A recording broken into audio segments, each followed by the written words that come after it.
ધારાસભ્યોના શપથ બાદ ઋષિકેશ પટેલ શું કહી રહ્યા છે સાંભળો। ભારતીય જનતા પાર્ટીએ એ જે તે સીટો ઉપર ભૂતકાળમાં કદી પણ ન મળી હોય એવી લીડ સાથે ભારતીય જનતા પાર્ટીના 5 ધારાસભ્યો વિજયી થયા છે।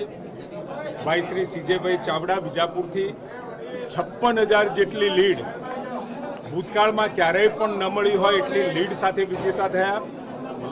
માનનીય અર્જુનભાઈ મોઢવાડિયા 1,17,000ની લીડથી, અરવિંદભાઈ લાડાણી 31,000ની લીડથી, ચિરાગભાઈ 39,000ની લીડથી, ધર્મેન્દ્રસિંહ વાઘેલાજી 83,000 મતોની લીડથી 5 ધારાસભ્યો આજે માનનીય સ્પીકર સાહેબની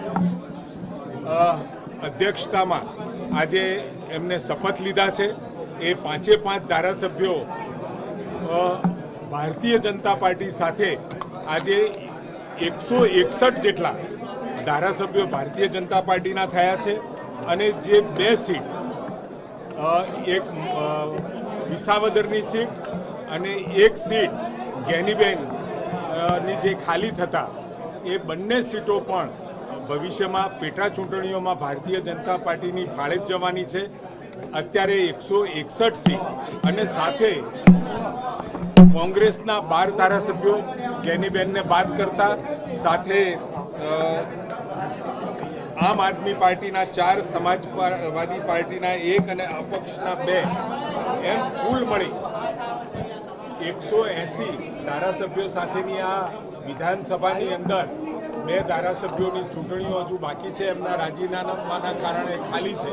એ ભવિષ્યની અંદર ચૂંટણીઓ થતાં આ સંખ્યાબળમાં પણ ભારતીય જનતા પાર્ટીમાં વધારો થવાનો છે। ત્યારે આ તમામ ધારાસભ્યશ્રીઓને ખૂબ જંગી મતોથી લોકસભાની સાથે ખૂબ મોટા વિજયના માર્જિનથી ભૂતકાળમાં એ સીટો ઉપર ક્યારે પણ વિજય ન મળ્યો હોય એવા વિજય સાથે વિજેતા થયા છે। એમને આપણે સૌ અભિનંદન આપીએ। જ્ઞાનીબેનને રાજીનામું આપી દીધું છે કે હજુ આપશે? જ્ઞાનીબેન હવે સ્વાભાવિક છે, લોકસભામાં ચૂંટાયા છે એટલે રાજીનામું આપશે એટલે એ સીટ પણ ખાલી પડશે।